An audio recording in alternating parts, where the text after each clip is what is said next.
주의 이름으로 기도하옵나이다. 아멘. 1월 마지막 주일 이렇게 주일 예배 나오신 우리 모든 성도님들을 환영합니다.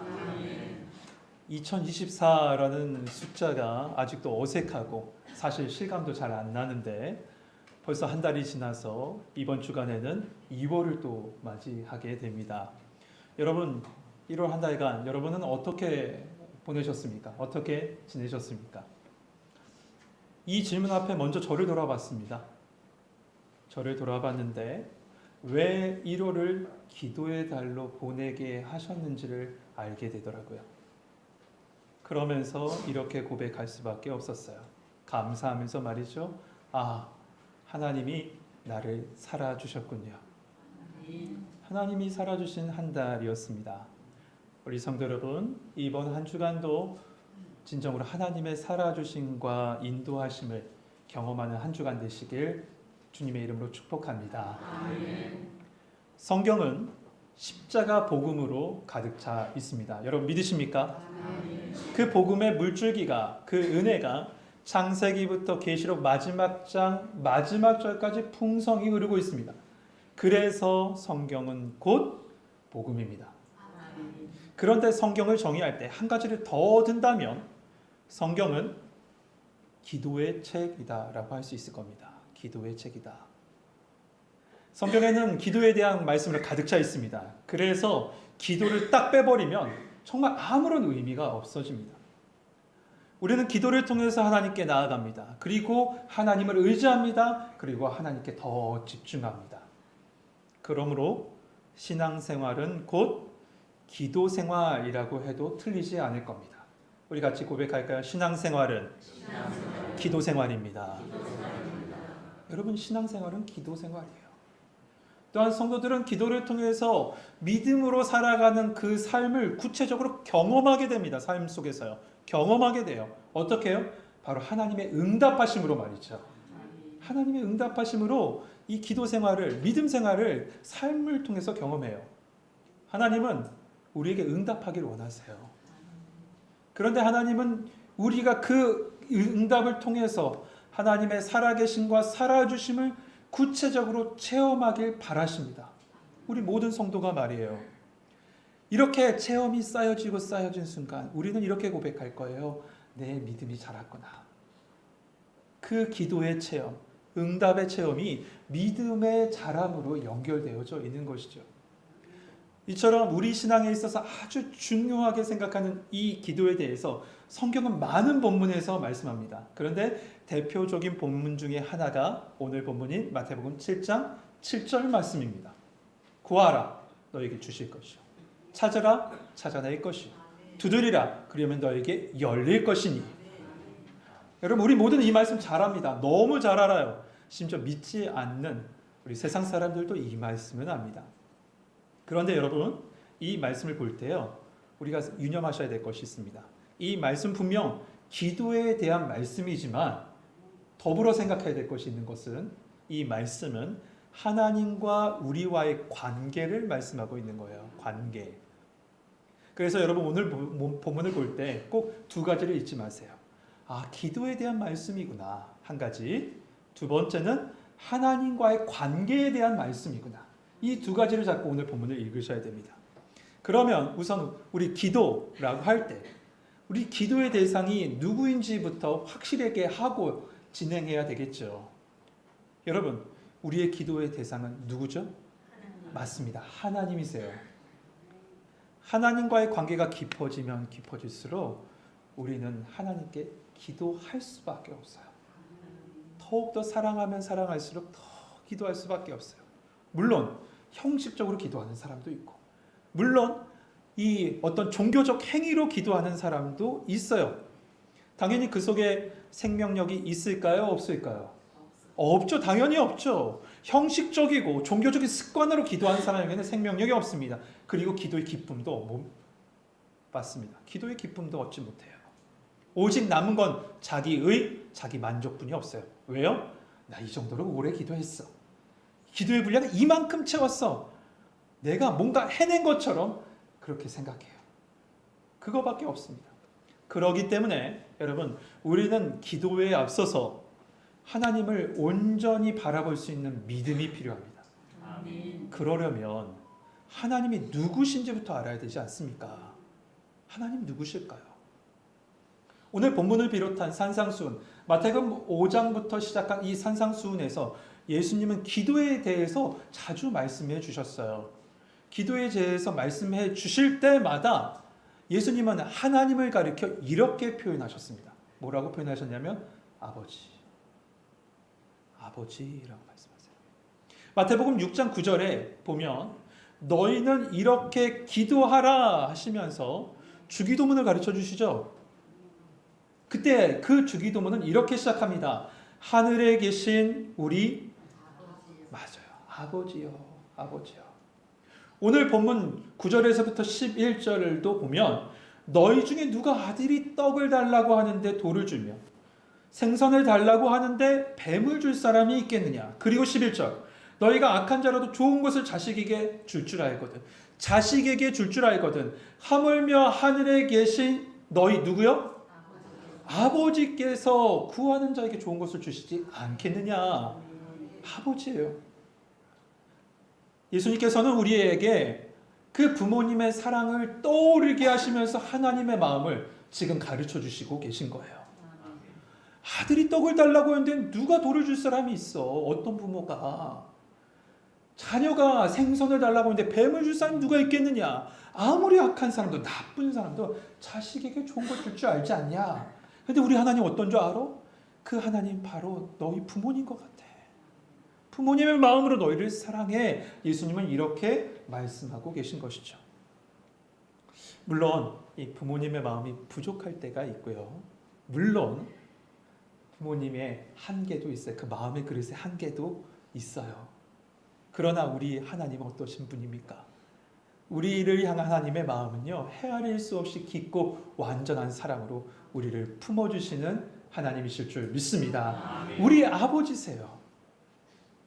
여러분, 우리는 사랑을 어떻게 하죠? 우리는 사랑할 만해야 사랑을 시작해요. 저 사람을 보고 사랑할 만하구나 할 때 사랑을 시작해요. 그런데 하나님 그러지 않으세요. 하나님은 사랑부터 시작하세요. 그리고 우리를 사랑할 만한 존재로 만들어 가세요. 우리는 어떻습니까? 그 사랑과는 조금 거리가 먼 존재. 사랑의 조건 아무리 찾아봐도 찾아볼 수 없는 존재가 우리인데 하나님은 사랑하고 또 사랑하고 끝까지 사랑해서 사랑스러운 존재로 만드신 분이 우리 하나님, 우리 아버지십니다. 그래서 여러분, 기도는 뭐냐? 기도는 이러한 하나님의 사랑을 신뢰하고 그 신뢰한 그 사랑에 응답하는 행위가 바로 기도예요. 그러니 그 하나님, 우리를 사랑하시는 그 아버지께 기도하십시오. 다른 곳에 손 벌려서 그분 붙잡으려고 하지 마시고 나를 마음껏 사랑하시고 내 존재 자체로 사랑하시는 그 하나님께 기도의 손을 뻗으시는 우리 성도님 되시길 소망합니다. 아멘. 제 아들이 어렸을 때요, 되게 오래됐네요. 유치원 때인 것 같아요. 유치원 때 아내와 우리 사모와 함께 데리고 교보문고에 갔습니다. 보통 아이들은 그렇죠. 아이들 자기가 좋아하는 것이 있으면 어떻게 해요? 막 앞으로 막 뛰어가잖아요. 그렇죠. 제 아들도 좋아하는 책이 있었는지 저희보다 몇 걸음 앞서서 막 갑니다.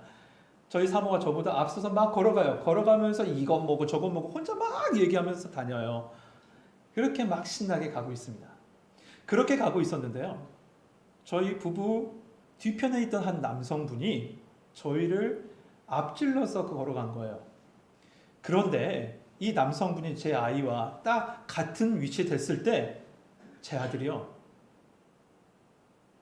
아빠인 줄 알고 보지도 않고 오로지 책만 보고 손을 뻗어서 그 아저씨 손을 딱 잡은 거예요.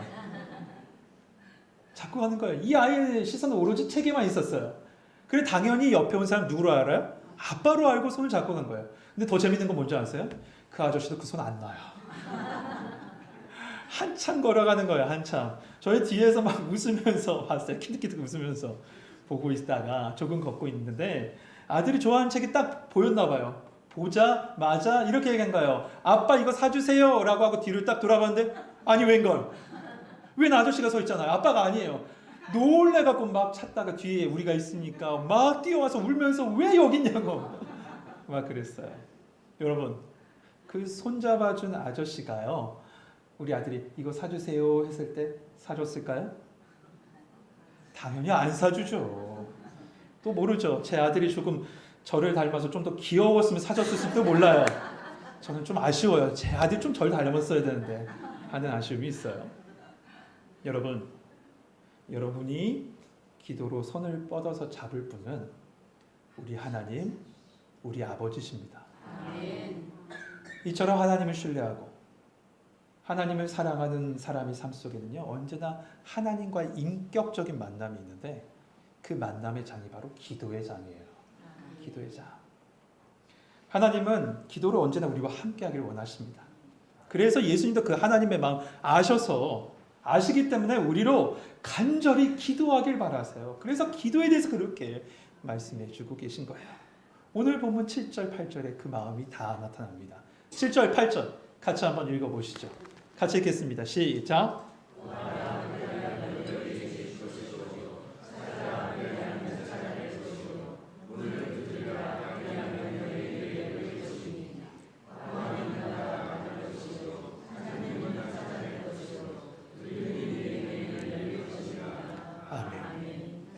오늘 본문을 해석하는 방법은 여러 가지입니다. 그런데 그 대표적인 두 가지를 들면 이렇게 얘기할 수 있겠죠. 먼저 첫 번째, 단계로 보는 해석이 있어요.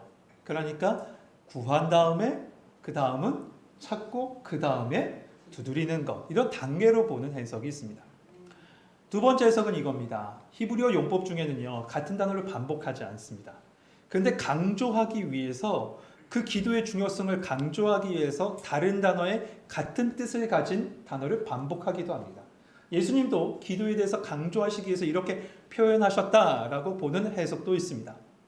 이 두 가지 중에 어떤 것이 맞을까? 대표적인 두 가지인데 이 두 가지 중에 어떤 것이 맞을까 선택하기보다는 이 말씀 속에 우리가 이 말씀을 보면서 두 가지 붙잡아야 된다고 했죠. 첫째, 하나님과의 관계다. 두 번째, 기도에 대한 말씀이다. 이 두 가지를 붙잡고 예수님께서 하신 말씀이라고 볼 때 저는 이 두 가지를 분리해서 생각하는 것이 아니라 하나로 생각하는 것이 옳다라고 생각합니다. 맞습니다. 그렇게 볼 필요가 있어요. 그렇다면 우리에게 가르쳐 주신 이 기도, 예수님의 기도, 그 기도의 원리 첫 번째는 뭡니까? 첫 번째는 구하라라는 거예요. 구하라. 같이 고백합시다. 구하라. 구하라. 여러분, 우리의 기도가 우리의 인생을 바꿉니다. 우리의 기도가 우리의 인생을 바꿔요. 그렇기 때문에 하나님은 무엇이든지 우리가 구하길 원하세요. 무엇이든지 말이에요. 사람은 한계가 있습니다. 여러분 한계 없으신 분이 있으십니까? 아무리 뛰어난 능력이 있고 많은 재물이 있고 많은 능력을 가진 사람도 그가 하지 못하는 여러 가지 것들이 있습니다. 한계가 있어요. 모두 다 한계가 있어요. 그 한계를 느끼기 때문에 우리는 필요를 느끼는 거예요. 필요를 매번 느끼면서 살아가요. 그래서 사람은 일평생 그 필요를 느끼며 살아가는 존재라고 생각해도 과언이 아닐 거예요. 그런데 중요한 건 우리의 힘으로 그 필요를 다 채울 수 없다니까요. 내 능력으로 그 필요를 채울 수가 없어요. 그러므로 사람은 그 필요를 채우실 수 있는 분에게 기대는 게 맞습니다. 그렇다면 그분 누굽니까? 전능하신 우리 하나님이실 줄 믿습니다. 우리를 창조하시고 온 세상을 주관하시는 하나님께 기대는 게, 구하는 게 우리가 해야 할 일이죠. 우리는 살면서 하나님을 통해서 우리의 필요를 채우는 법을 배워야 돼요. 아주 사소한 일까지 말이에요. 아주 사소한 일. 기도가 삶이 되고 삶이 기도가 된다는 게 그거예요. 내 삶의 사소한 것까지 하나님께 구하는 거, 하나님께 기도하는 거 말이에요. 하나님은 사소한 것까지 기도하길 바라세요. 하지만 사람들은 그렇게 하지 않습니다. 어떤 큰일이 터졌을 때나 기도하지 않습니까? 사소한 건 구하지도 않아요. 그런데 여러분, 하나님 원하세요. 빌립보서 4장 6절에 뭐라고 말씀합니까? 아무것도 염려하지 말고 다만 모든 일에 기도와 간구로 너희 구할 것을 감사함으로 하나님께 아뢰라 했습니다. 모든 일에 기도와 간구입니다. 모든 일이에요. 여기서 말하는 모든 일은 일상 속에 있는 모든 일을 얘기해요. 일상 속에. 사소한 일, 중요한 일, 작은 일, 큰 일 구분하지 않았어요. 기억하세요? 모든 일이에요. 모든 일. 여러분, 우리는 참 많은 염려 속에 살아가죠. 오늘도 많은 염려하시지 않았습니까? 저도 많은 것을 염려합니다. 작은 일이든 큰 일이든지 다 염려하며 살아가요. 지나가다가 돌부리에 걸릴까? 갑자기 저 문이 닫힐까? 갑자기 설교하다가 목이 메이지 않을까? 여러 가지 염려 속에 살아가요. 그런데 그 염려 앞에서요, 우리는 기도하지는 않습니다. 기도하지 않고 염려만 합니다. 그런데 염려하면 우리의 영혼이 상하고 내 마음이 상합니다. 내 마음이 상하고 내 영혼이 상해요. 여러분, 몸에 병이 들면 몸에 어떤 반응이 일어나냐면 염증 반응이 일어나잖아요. 그래서 내 몸의 염증을 다 제거하려고 우리 뭐 좋은 약도 먹고 의약품도 먹고 좋은 음식도 먹지 않습니까? 염증 제거해야 된다고. 근데 그 염증이요, 반응을 일으켜서 코에서 반응을 일으키면 뭐가 됩니까? 비염이 되고, 무릎에서 그 염증의 반응을 일으키면 몸이 안 좋아서 병으로 반응을 일으키면 관절염이 되는 거잖아요. 이처럼 마음과 영혼의 병이 들어서 염증 반응이 일어난 게 뭐예요? 염려예요. 염증, 염려. 잘 연결했죠? 다른 거 기억하지 않아도 돼요. 이것만 기억하셔야 돼요. 아, 내 몸에 병이 들었을 때 염증 반응이 일어난 것처럼 내 마음에 병이 들면 염려가 생기는구나. 그렇게 생각하시면 돼요. 그런데 이 염려의 특효약이 하나 있다고 말씀하세요. 그 염려의 특효약이 바로 기도입니다. 기도하는 거예요. 하나님께 기도하는 거예요. 권위 있는 의학 매거진을 본 적이 있어요.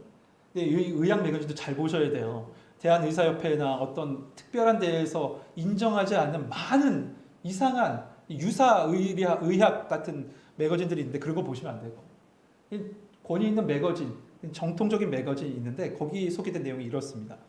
사람의 정상적인 체온이 우리는 보통 36.5도라고 생각하는데 거기서 말하는 것은 36.4에서 37.6 사이가 정상 온도라고 얘기합니다. 그런데요, 여러분, 암 환자의 평균 체온이 얼마인 줄 아세요? 얼마일 것 같으세요? 암 환자의 평균 체온 35도예요. 그러면서 그 연구 결과 이렇게 얘기합니다. 암세포가 가장 활발하게 증식할 수 있는 온도가 35도다. 35도래요. 아니 뭐 1도, 2도 정도, 1.5도 정도 낮아진 걸 뭐 이렇게 난리인가 하는데 1도 몸 안의 온도가 낮아지면요, 면역력이 30%가 떨어진대요. 그래서 여러분, 면역력을 높이려면 피부의 온도가 아니라, 우리 피부의 온도, 피하 지방의 온도가 아니라 내적인 내부의 온도를 높여야 돼요. 운동을 하시든 좋은 걸 먹든 스트레스를 해소하시든 간에 내부의 온도를 높여야 돼요. 여러분, 기도는요, 우리의 신앙의 온도를 높입니다. 내 영의 온도를 높여요. 기도로 마음과 영의 온도를 높이셔야 돼요. 그때 내 안에 영적인 면역력이, 마음의 면역력이 생긴 거고 면역력이 높아지는 거예요. 방금 읽은 빌립보서 4장 7절 말씀에 보면 아무것도 염려하지 말고 다만 모든 일에 기도와 간구로 너희 구할 것을 감사함으로 하나님께 아뢰라 라고 했습니다. 그러니까 염려 대신에 다만 뭐 하라는 거예요? 기도하고 간구하라는 겁니다. 염려를 기도로 바꾸라는 거예요. 기도로 바꾸래요. 여러분, 기도하면 염려가 사라져요. 염증이 사라져요. 그러나 기도를 그만두면 염려가 생겨요. 기도하지 않으면 여러분, 내가 책임져야 돼요. 그 문제 내가 책임지고 살아야 돼요. 하지만 기도하면 하나님이 책임져 주실 줄 믿습니다. 아멘. 기도는 그 모든 문제를 하나님께 다 올려드린 거기 때문에 하나님이 책임져 주세요. 여러분, 우리는 사소한 일에 염려하죠. 많이 염려하지 않습니까? 그러지 말고 사소한 일에 기도하라는 거예요. 그리고 우리 모든 일, 그 사소한 일까지도 모든 일을 기도하지 않으면 어느 순간에 우리의 기도가 형식이 돼요. 종교적인 습관이 된다니까요. 그러면 내가 기도한 건지 안 한 건지 애매모호하게 있다가 그냥 자리만 지키다 가는 거. 하나님은 인색한 분이 아니십니다.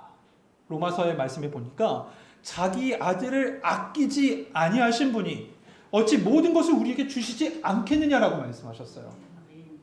여러분 시편 23편 1절 말씀 잘 아시죠?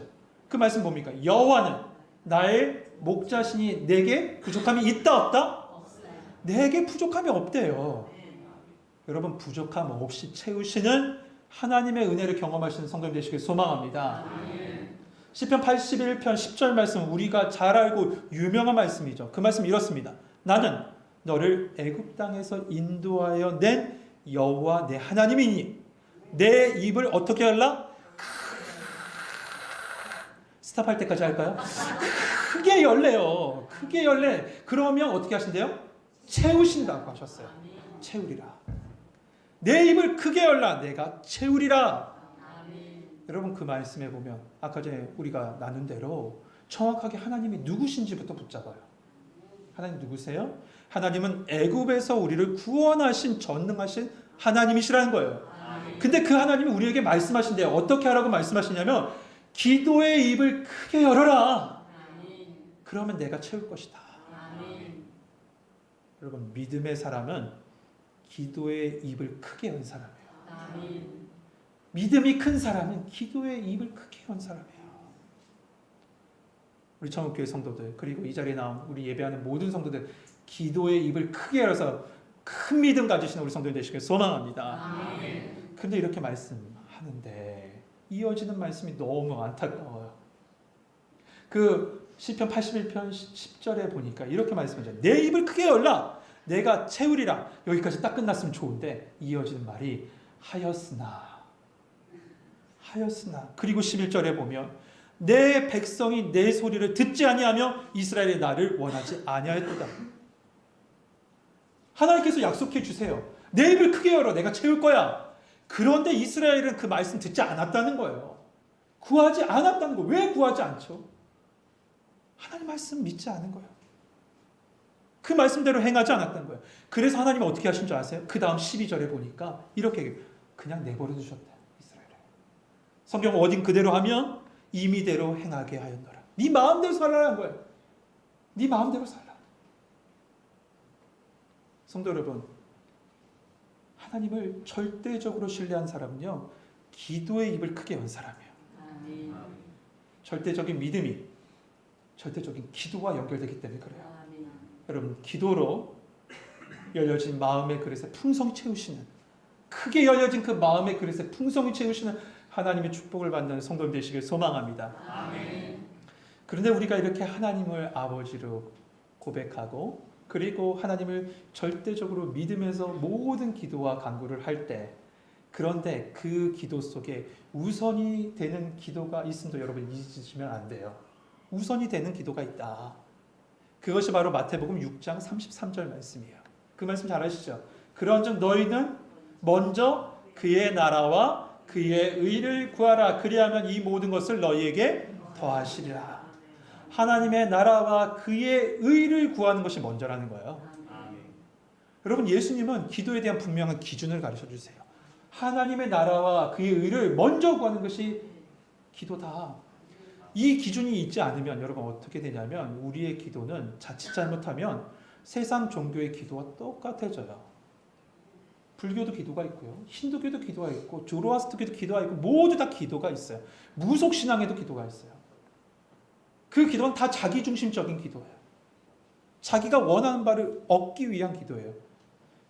그렇게 기도하게 되면요, 방향을 잃고 우리는 이랬다가 저랬다가 이 방향으로 기도했다 저 방향으로 기도했다가 내 인생도 내 신앙도 이 방향 갔다 저 방향 갔다 막 그렇게 될 거예요. 그래서 하나님께서 확실한 기준을 딱 주셨는데 그게 먼저 하나님의 나라와 그의 의를 구하고 기도하라는 거예요. 이것은 예수님께서 가르쳐 주신 우리 기도 있죠. 주기도문에 확실하게 드러납니다. 너희는 기도할 때 이렇게 하라 하고 예수님께서 가르쳐 주셨죠. 하늘에 계신 아버지여, 이름을 거룩히 여김을 받으시오며 나라의 임하옵시며 뜻이 하늘에서 이루어진 것 같이 땅에서도 이루어지리이다. 예수님께서 제자들에게 우선 하나님의 이름, 그러니까 이름이 거룩히 여김을 받으시오며 나라에 임하오시며 하나님의 나라 뜻이 하늘에서 이루어진 것 같이 하나님의 뜻을 먼저 구하라는 거예요. 그리고 그것을 구했을 때 이어서 우리에게 일용할 양식을 주옵시고 이렇게 기도하라는 겁니다. 여러분, 우리가 먼저 하나님의 나라와 하나님의 의와 하나님의 뜻을 구할 때 그 사명을 위해서 우리에게 채우시는 일용할 양식의 은혜, 그리고 땅에서 풀려지는 은혜, 그것을 여러분 경험하게 될 줄 믿습니다. 아멘. 성도 여러분, 하나님 아버지께 구하십시오. 사소한 것까지도 다 구하세요. 그러나 우선 하나님 나라와 그의 의를 구할 때 복음을 위해서 내 삶의 모든 것을 채우시는 하나님의 축복을 경험하게 될 줄 믿습니다. 아멘. 두 번째 기도의 원리는 찾는 겁니다. 제가 분량 조정을 잘못해서 첫째, 둘째, 셋째 했는데 첫째 너무 힘을 줬어요. 그래서 둘째, 셋째는 짧게 얘기할 거니까 걱정 마십시오. 둘째는, 두 번째 기도의 원리는 찾는 거예요. 오늘 본문을 자세히 보면 구하라 주실 것이래요. 누가 주실까요? 하나님이 주시죠. 세 번째 보실까요? 두드리라. 그러면 열릴 것이래요. 누가 열어주세요? 하나님이 열어주세요. 그런데 두 번째, 찾는 자에게 하나님이 찾아줄 것이다 라고 하지 않으세요? 너가 찾아낼 것이다 라고 능동태로 써 있어요. 앞에는 하나님께서 하시는 수동태로 써 있는데 두 번째는 능동태. 네가 찾아낼 것이다 라는 거예요. 이 말씀 뭡니까? 하나님께 구했으면 끝. 여기서 끝이에요 하나님가 아니라는 겁니다. 찾으라는 거예요. 적극적으로 찾아서 행동하라는 거예요. 여러분, 기도에는 두 가지 요소가 있습니다.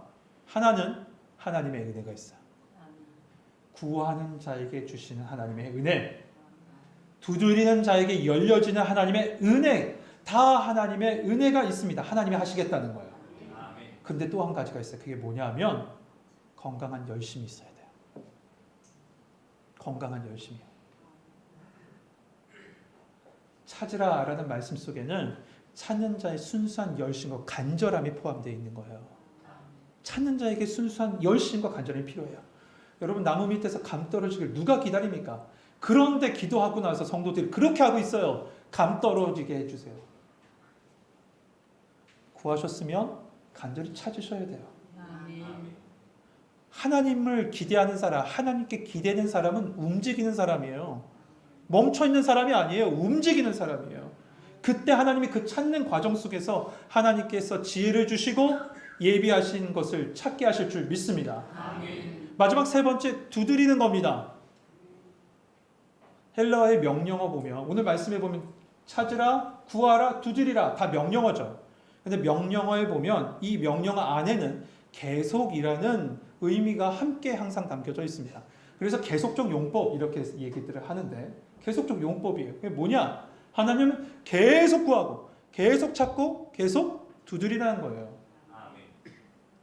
여러분, 우리의 삶에 닫힌 문을 만날 때가 있죠. 그런 적 없으세요? 전 이번 주간에도 그런 닫힌 문을 만났는데, 그런 닫힌 문을 만나게 되면 좌절하게 돼요. 대부분 사람들은.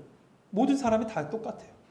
닫힌 문 앞에 열어주실 것을 막 기대하지만 안 열리니까, 오늘도 안 열리니까 오늘도 그 앞에서 낙심하고 좌절해요. 그 앞에 쓰러져 있어요. 그런데 말씀은 쉽게 포기하지 말라고 하시는 거예요. 병행복문인 누가복음 11장에 보면 오늘 본문 구하라, 찾으라, 두드리라 라는 이 말씀 앞에 예수님께서 한 가지 예를 들으세요. 특별한 예를. 그 말씀이 이거예요. 한 사람의 집에 늦은 밤에 여행을 다니다가 온 자기 친구 한 명이 방문합니다. 집에. 그런데 집에 딱 왔는데 먹을 것을 대접했는데 대접할 먹을 것이 없어요. 그래서 그 집주인이 어떻게 하냐면 근처에 있는 다른 친구의 집에 가서 떡 3덩어리만 달라고 얘기합니다. 그래서 이 예화를 떡 3덩어리 예화라고 이렇게 얘기하는데요. 그러자 그 이야기를 들은 친구가 이렇게 얘기하죠. 아니, 늦은 시간에 나를 왜 이렇게 괴롭게 하냐. 우리 아이들 자고 있고 저기 문 닫혀 있는 거 보지 않냐. 왜 이렇게 시끄럽게 해? 라고 하면서 거절해버립니다. 하지만 그 안에 있는 친구는 떡을 줄 수밖에 없다라고 예수님께서 말씀하세요. 왜입니까? 누가복음 11장 8절 말씀에 이렇게 얘기합니다. 내가 너희에게 말하노니 비록 벗됨으로 인하여서는 일어나서 주지 아니할지라도, 잘 들으세요. 그의 간청함으로 인하여 일어나 그 요구대로 주리라. 간청함으로 인하여. 이 간청이라는 단어를 원어를 찾아봤더니 쉽게 포기하지 않다라는 거예요. 쉽게 포기하지 않는 거예요. 끈질기게 인내로 기도하면서 구하는 거예요. 누가복음에서는 이렇게 예수님께서 말씀하신 후에 오늘 본문 구하라, 찾으라, 두지리라고 말씀합니다. 그렇다면 연결되는 것은 뭡니까? 그러니까 인내로 끝까지 기도해. 그러니까 인내로 구해, 찾아, 두들겨라고 말씀하시는 게 아니에요. 그런데 이렇게 포기하지 않고 기도하기 위해서는 전제 조건이 있어요. 그게 뭐냐 하면 하나님 아버지에 대한 믿음이 있어야 돼요. 그리고 그분이 나에게 응답해 주실 거라는 확신이 있어야 돼요. 이 믿음과 확신을 가지고 하나님께 나아갈 수 있는 우리 성도들 되시길 소망합니다. 이처럼 구하고 찾고 두드리는 자에게 하나님께서 분명히 주시는데 하나님 좀 더 구체적으로 우리에게 그 응답을 가르쳐 주세요. 그 말씀이 11절 같이 한번 읽어봅시다. 11절 같이 읽겠습니다. 시작.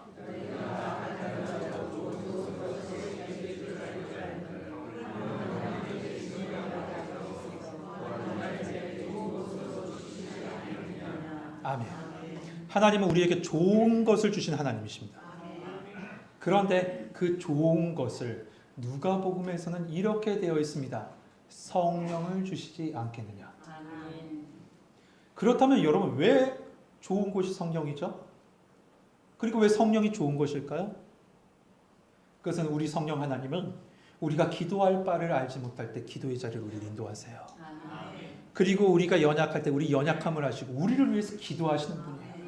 그리고 우리가 무엇을 기도할지 알지 못할 때 하나님의 뜻 가운데로 우리의 기도를 이끄시는 분은 하나님.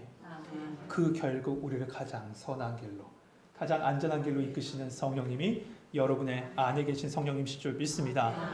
사랑하는 성도 여러분, 구하는 자에게 주시겠다는 약속, 찾는 자에게 찾아낼 것이라는 약속, 두드리는 자에게 열릴 것이라는 약속, 그 약속을 붙잡고 기도로 나아갑시다. 성령님이 여러분을 하나님의 뜻과 그 약속의 열매 가운데로 인도해 주실 줄 믿습니다. 기도하겠습니다.